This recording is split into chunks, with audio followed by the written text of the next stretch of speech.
Why I left Kick. Is this a worker? Hi everyone.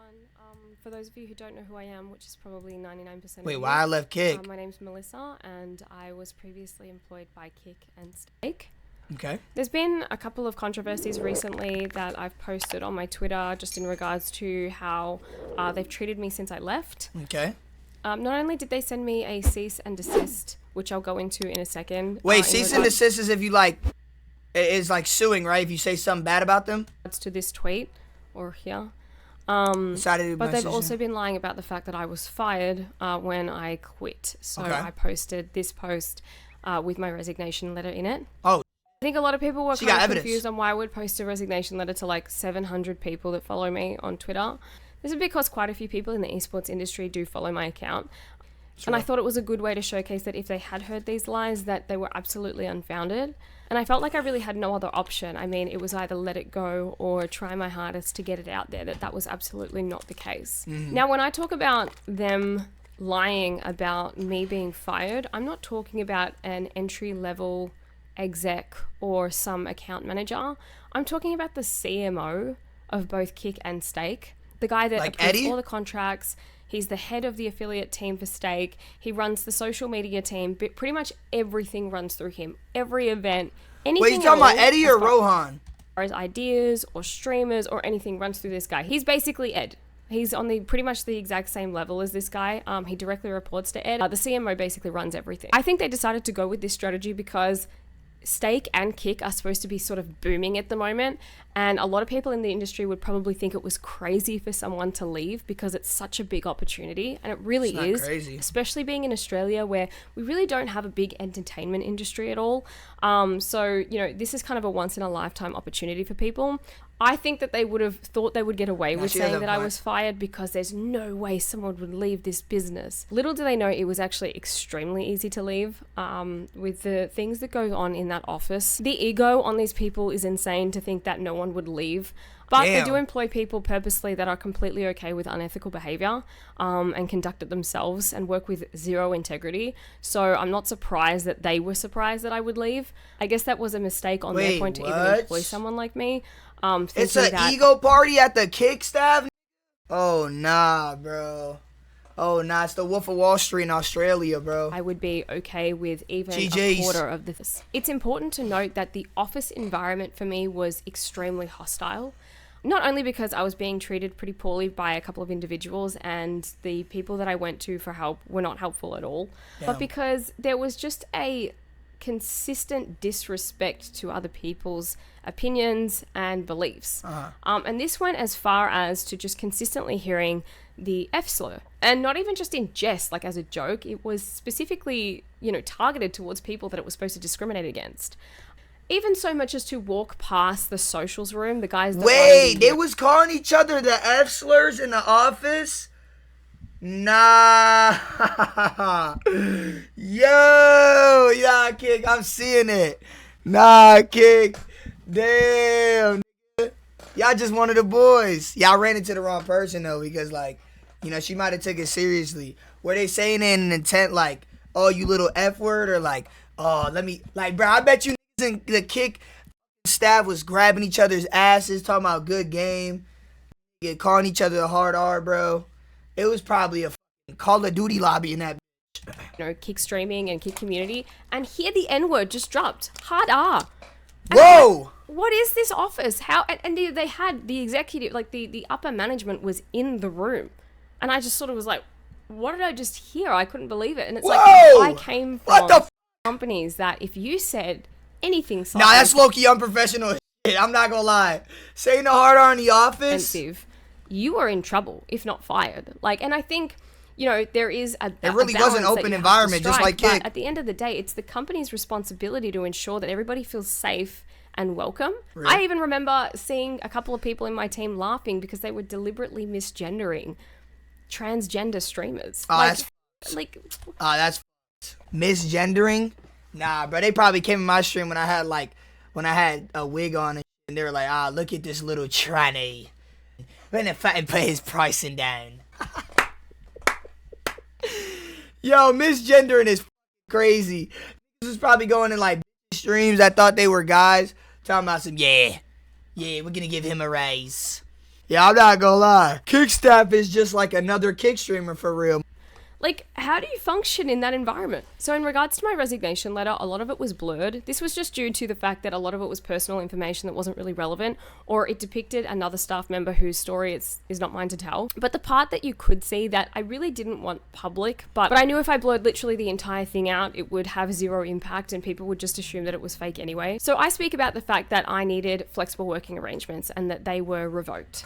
A lot of people assumed that I needed to be home all the time, or I was working from home, or I wasn't showing up from work, or I was taking a ridiculous amount of time off, which is just absolutely not the case. So my daughter started school in February, and every second week I needed to pick her up. So I would get in at around 9:30 after dropping her off. I wouldn't take any breaks or have lunch, and I would leave by about 2:30. It's important to note that a lot of staff members work from home, and we absolutely didn't have a stringent office working environment where we couldn't actually access information outside of the office, especially my team where we had to work 24/7 because we were the POCs for a lot of partners overseas.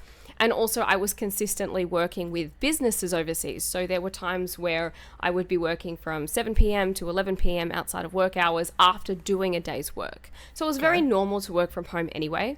And all I needed to do was work from home 12 hours at the end of the day to pick up my daughter every second week. You can imagine it was a surprise to me when the... Wait, hold on. And if Kickstaff's over here saying the hard R in the office, why my PR get banned for that? Nah, bro. Hell nah, bro. Nah, bro. Like, it's cool when they do it, but it's a problem when my PR do it. Nah, bro. Unban PR, bro. A manager of the partners team, yes, the same guy going around spreading lies about me, sat me down and just flat out said that my flexible working arrangements would be revoked effective immediately and I need to find alternatives. I found it disgusting that was effective immediately when basically giving me no time to come up with an alternative. And not to get too personal, but I don't have anybody to lean on. I don't have friends or family that can help me out here. And they were very aware of that. So for me, there was no other options. They were basically telling me to choose between my child and my work. Oh, that's... I asked if this had anything to do with my performance. Because to me, that was the only excusable reason that they could have to even revoke the rights, but to do it so suddenly. I was told in that meeting that it had absolutely nothing to do with my performance, which made sense to me because I wasn't underperforming at all and I hadn't been told ever that I was underperforming. So it would have been very out of the blue for them to just say it in that meeting and not tell me anything prior or give me any kind of notes prior to that, like, oh, please work on this or you need to do better here. When I asked what the reason was for this insane backflip, they told me that my parental responsibilities were becoming a burden to the team's morale and that it was going to have an effect on their performance. And as you can see, this was solidified in this email. Yes, I have blurred out the rest because it's totally irrelevant and I want to make sure that this stays on track. This was very hurtful. I mean, to be fair, bro, if you are a parent and you have to be responsible as like a mother, right? And the business thinks that, you know, you're very focused on your kid over the business aspect of what you get paid to do. I don't think it's a bad idea to, like, kind of, you know, remove you because it's, like, it's nothing wrong with being a good mother.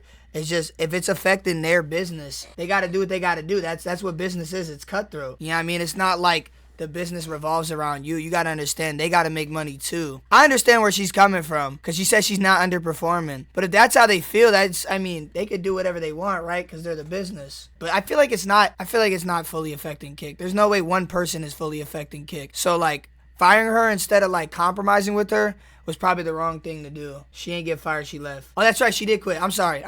She quit. I'm tripping. I'm thinking they're letting her go because of this.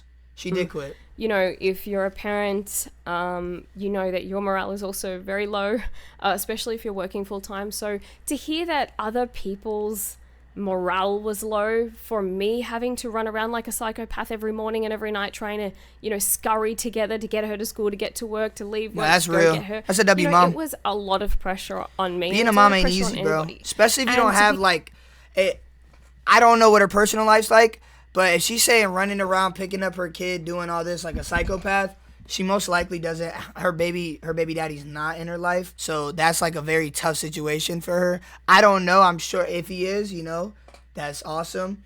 But if he's not, you know, that's even harder for her, which is understandable. Be so blatantly just disregarded, you know, and overlooked in that moment. It really sucked. Look, I wasn't at all surprised about being treated like this because the way that company is run is unimaginable. But it did make me sad being told that basically my daughter was a burden to other people. I also reference in this resignation letter that I was being mistreated by a couple of co-workers. I'm not going to get into this right now because honestly, it's just a lot. There's a lot to say. I actually made a video that was an hour and a half long about Kick. Damn! But I decided that I kind of came off a little bit like this guy. So I am not going to release that right now. I'm just going to go into my last month at the company and what was the turning moments that made me go, this is absolutely not worth it anymore. So after being told that I couldn't have flexible working arrangements, I sought out the CMO, that great guy, and I was like, what do I do? Where do I run? Who do I speak to? Blah, blah, blah. He goes, I'll speak to Ed. Ed is the one that basically fires you or he doesn't because of these types of issues. So every single day I came in, I was like, okay, I'm expecting them to give me an answer. You know, a week went by, 2 weeks went by, 4 weeks went by, and I'm still chasing this guy up. Like, what's going on? Can you just let me know? Like, can we talk about alternatives? I'm happy to do an extra day on the weekend if I have to. Like, that's real. I wanted to continue at least she was trying to try compromise and move this platform to a good place, a safe place, a savory place for the industry. And slavery. I couldn't do that if I didn't work here. What? Place, a savory place. Oh, I'm like, what? A slavery for the industry. Savory. I always get those words mixed up. I couldn't do that if I didn't work here. And honestly, they need all the help they can get in that regard because most people that work there really don't give a shit. I actually never got clarity on this at all. I actually quit before I ever got clarity about it. So who knows what would have happened. The stress of not knowing was definitely a part of wanting to leave. But there were two specific incidences in my last couple of weeks, maybe 3 weeks, that really solidified the fact that I was absolutely not in the right place. One of these incidences was when I was in a meeting and for those of you who don't know, there's a creator on Kick who got a contract through one of the bigger streamers. This creator has special needs and we gave him a contract out of good faith and the fact that this bigger streamer was quite a fan of him. Quick side note, I grew up with a severely autistic cousin and I am very in tune with the needs and well-being of anybody with a disability. Nah, bro. Wait, bro. So I wanted to follow up on this guy's contract renewal because the POC was the manager of the partners team. And I don't know if you guys have figured this out or not yet, but he's a massive dick. So I was really concerned that this streamer wasn't going to be treated well, and I was right. So when I asked about this streamer's contract renewal, he had a smirk on his face and goes, I decimated his rate. What and the? This was fucking hilarious because everybody else in the room laughed. What? I said, well, what? Yo! And this was apparently hilarious because everybody else in the room... What does decimate mean? Kill, destroy, remove her... Nah, said decimate. Yo, nah, bro. Decimate, his contract is and then everybody started laughing like they was in on a fucking joke or something. Laughed. I said, well, what did you put it down to? And he proceeded to then brag about the fact that he got him on a below market cent rate for an English streamer. Everybody thought this was funny and I was shocked. And even if I think about that's actually foul. They started laughing at him. Nah, that like makes me think like, damn, how many other people do they laugh at? Like, bro, that's not even funny, bro. Hell nah, bro. I don't give a fuck if they laugh at me, but like, bro, that's not cool at all. If that's true, bro, that's actually fucked up. And if I think about this too much, it actually makes me cry because the thought of how bad this streamer must have felt, it's just not right. And the level of just cruelty there as well, and just absolute.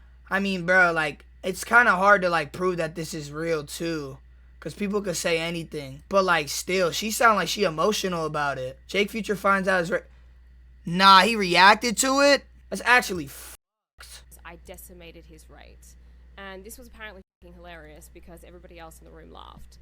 I said, well, what did you put? Yo.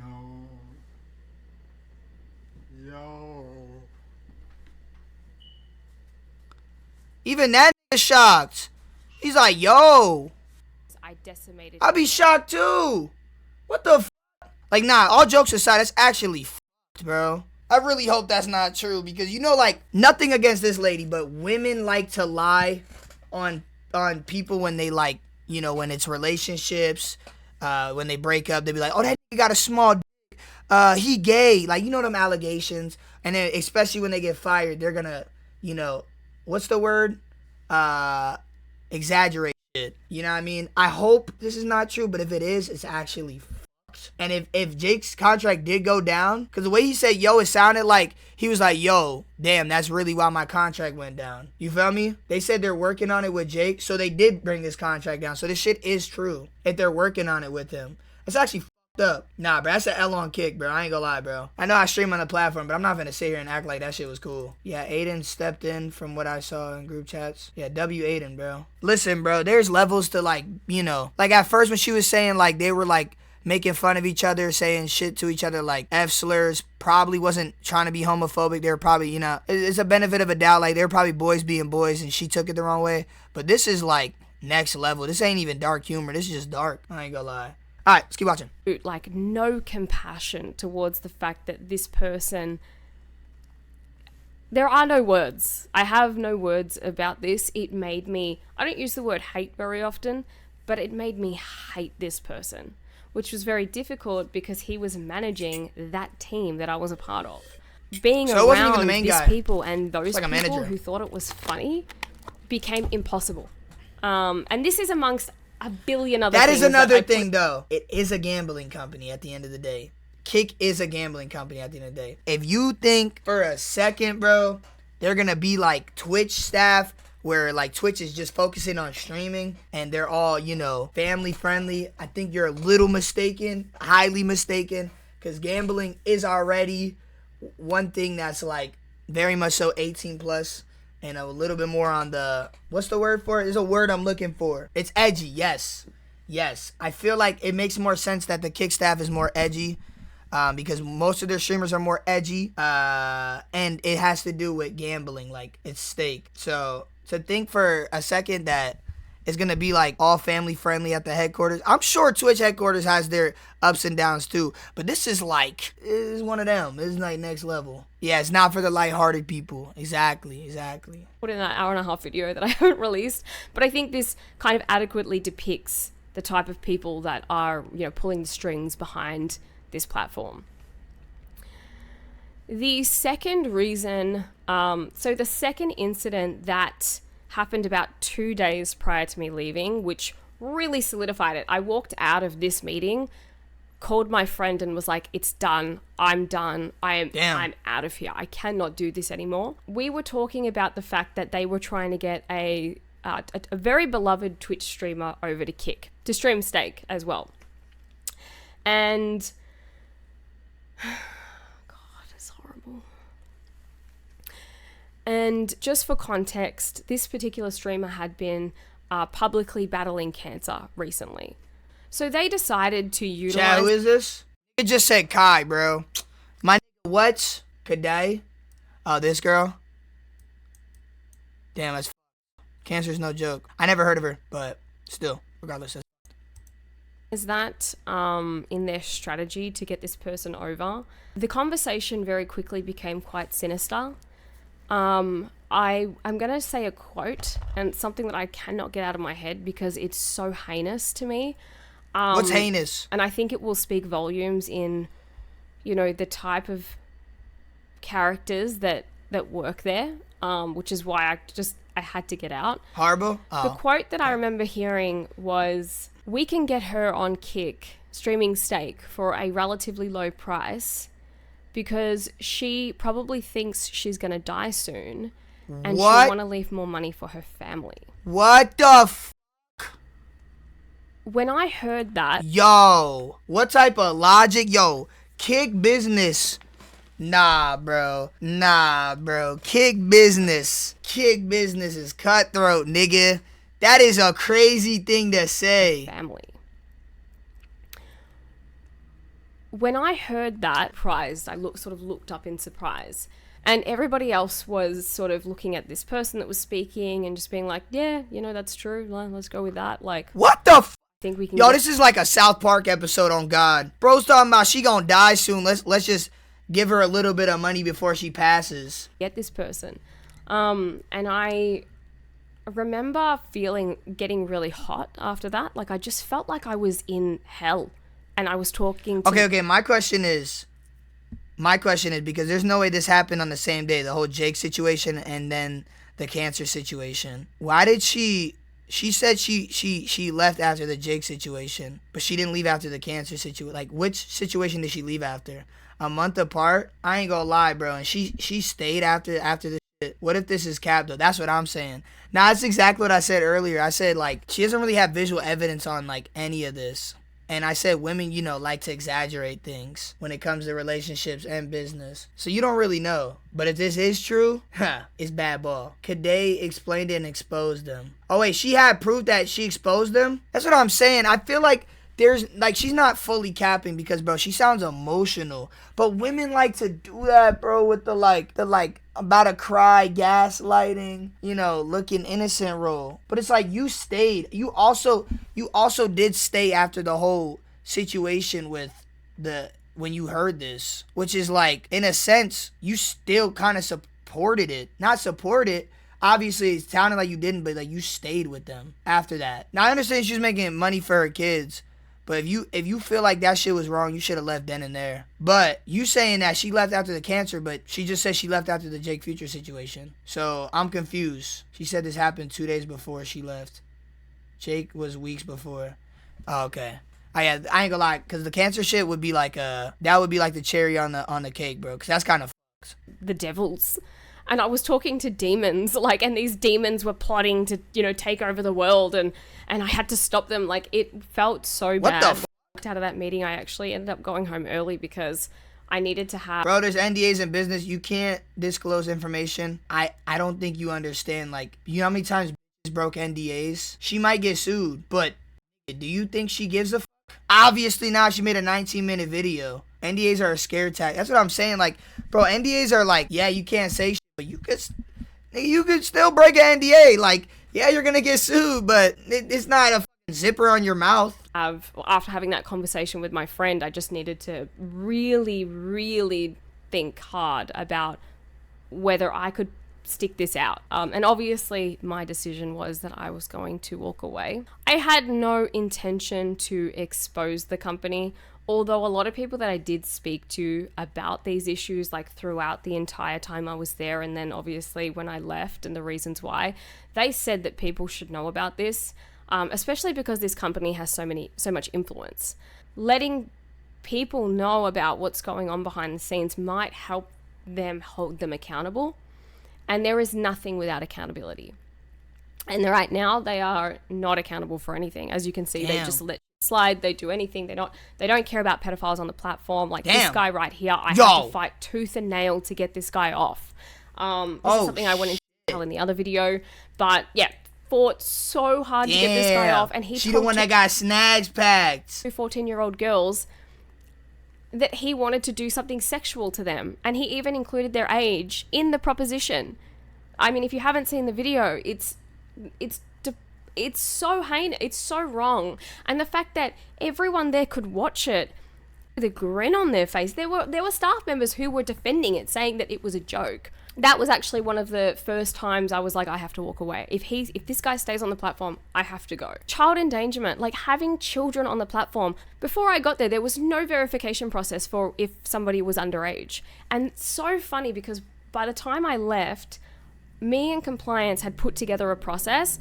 And because I was pushing it so hard, I'm like, we cannot allow anybody under 13 to stream. Now, nobody knew this, by the way, because I guess when you copy Twitch's TOS verbatim and then you just get some random guy in the office to change, the wording, none of the staff know the terms of service. So a lot of people were just like, nah, she can stream even if she's they did 6 copy years Twitch's old. She'll have her dad near her or whatever. And it's like, no, that's actually not the case. She cannot be on the platform and she cannot hold her own account. Funnily enough, when I left, I was like, okay, good. The child safety part is pretty much done. Oh, so she left past that shit. They have a process now in place, and I'm pretty sure there's no need to before that, on the platform, because what market are you trying to capture? You already have pedophiles on the platform. Are you just trying to appease them? What's the point? I still don't know, because I saw this tweet about 2 or 3 weeks ago where a prominent staff member is promoting on Twitter an 11-year-old boy who, whilst I was there, I was the reason why this kid got banned, and I'm sorry to... Wait, huh? Guys, got to meet Cypher, reminded me about that one time he got me as an elf. Gave him a few autographs. Hope he'll... This kid has been hustling all week. DreamHack. Dallas with a solid family at his side. Oh, wait, the kid was an 11-year-old streamer? Wait, hold on. So you tell me that little kid was trying to chase a bag and you got him banned because he was trying to chase a bag for playing Fortnite? A game that's E for everyone? Come on now, bro. And he's not even doing nothing that's harming people. He's playing Fortnite, bro. To say that an 11-year-old can't stream is like saying, yo, you can't, your parent, bro, like literally saying you can't play video games at 11. Like, you can't play a game that's E for everyone at 11. And that is making money. If you don't know how that shit works, when you're under the age of 18, you have to have parents use your WE4, or what is it called? W40, and has to get them signed, and they have to obviously be in control of all your statements and shit where you make profit. So it's harmless, bro. It's not like the kid is out here calling people hard R's or F words. I'm not gonna lie, bro. I understand where she's coming from, but where I come from, bro, whatever age you at, if you chasing a bag selling f***ing lemonades on a stand, you gotta respect that, bro, regardless.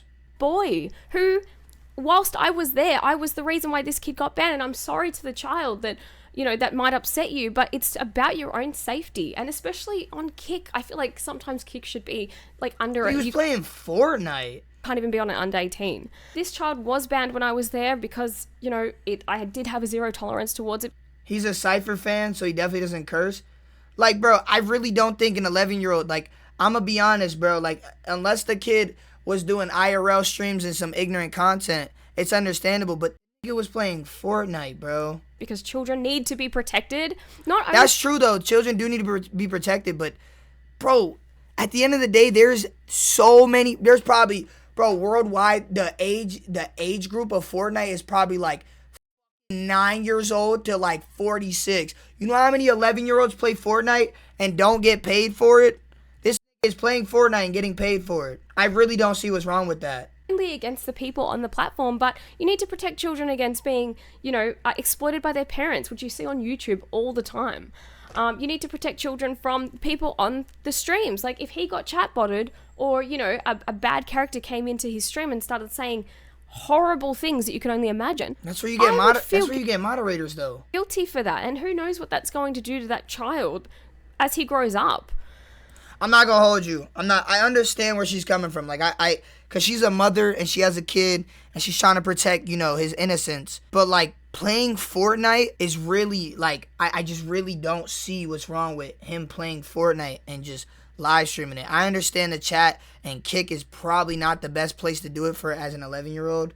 But nigga, when I was 11, I wanted to be PewDiePie.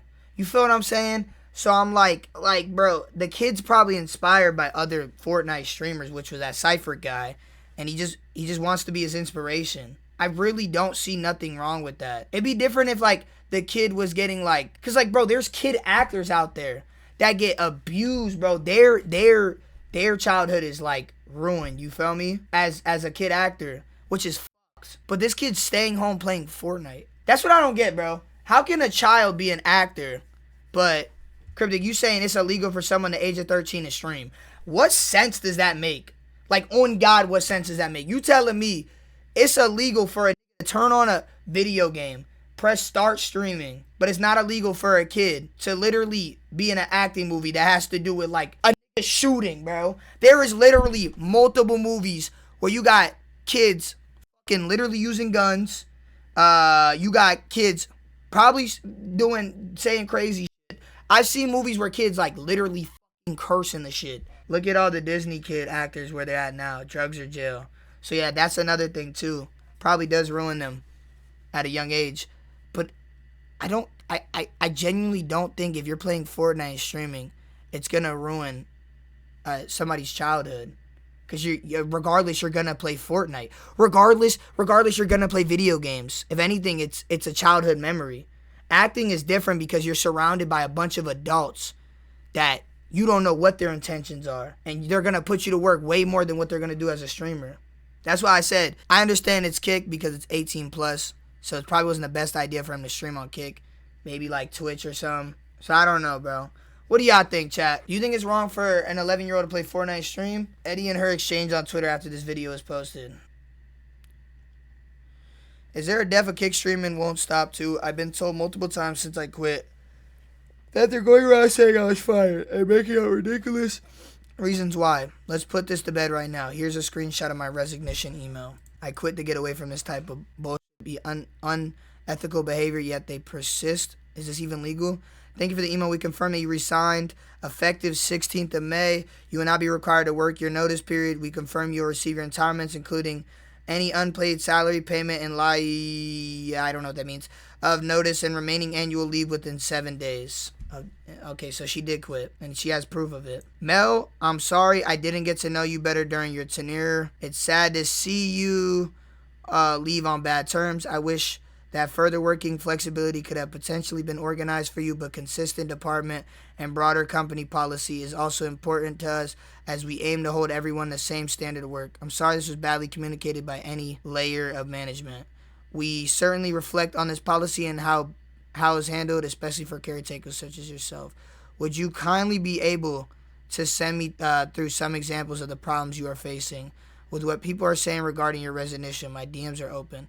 Okay, so this she did this June 12th, and he did respond pretty quickly the same day. You weren't interested before. You're interested in damage control, and I don't want to be a part of it. You sat 3 meters away from me. We know each other well enough. Damn. So somebody's lying. Somebody's lying like shit. This is a very fucked up situation. I ain't gonna lie, bro. It's different if it's like a Kick streamer doing some ignorant Kick, because that's fucking... that's one thing I hate about Kick. Like, that ignorant shit. That shit is OD annoying, bro. Like, nigga, I'm not gonna lie, bro. Kick is not gonna evolve from that ignorant shit. And people think they are, bro. Obviously, that shit's only going downhill. But this is bad, because this is inside the Kick staff. It does not make anything look any better. Anyway, so as you can see in the tweet, he's just promoting him. He's reinstated his account. The kid gets featured all the time. And he's verified. And he's 11. And the reason I know he's not 11 taking his mod, is because bro. on his Facebook page now y'all that he used to stream on, it says, I turned 11 in Dallas. They just blatantly hold their terms of service, which are in place to protect children from dipshits like this that I, for some reason, had to fight to get off the platform. I'm sorry, it's this type of shit. This just makes me so frustrated because the bare minimum is to protect kids. And these two examples just showcase that they could care less. They could care less. There were times where I was nearly in tears because I just didn't understand why they cared so much about letting this guy stay and letting this kid on the platform. I don't understand. I do understand that the less savory streamers do have viewers that are likely to mortgage their house to stream on stakes. So that is the reason. And well, you know, what's a few pedophiles for a few $1 billion? So anyways, thank you for watching. I don't know if this video is even going to go anywhere. I hope it does, because this is the only way that they're going to be held accountable. I also don't know I don't know if I support the whole 11-year-old not streaming. That's kind of fucked up. I ain't gonna lie. That little nigga, if that little nigga trying to be something, like, bro, let my nigga, you know what I mean, succeed his dreams. Happened to me because of this video. I don't really care if they sue me. I doubt Stake wants to be in a courtroom anyway, but if they do, I mean, I have nothing to take anyway. I guess I'll pay them like $30 a week for the rest of my life, or I'll declare bankruptcy. Sure. But I guess the worst thing would be if I just disappear randomly. You know, crazy things have happened to people. When I visited the Kick office, I went to the restroom to take a shit, and I walked in, that girl giving ABZ head in the back. Yo. This nigga's a troll. Yo. Bro said this is real. Nah.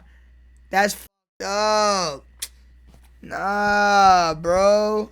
So that's why you get 200 an hour.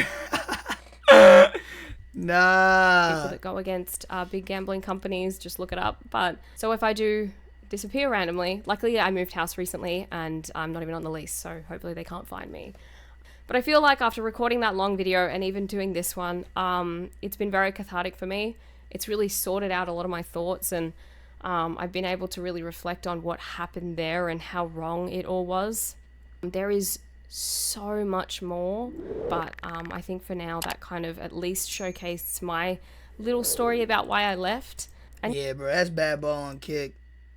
But it's also shit that, like, I feel like needs evidence. When I streamed at Kick Office, I did Gaten, and they had inclusive posters on the wall, so there's no way the ex-staff could be true.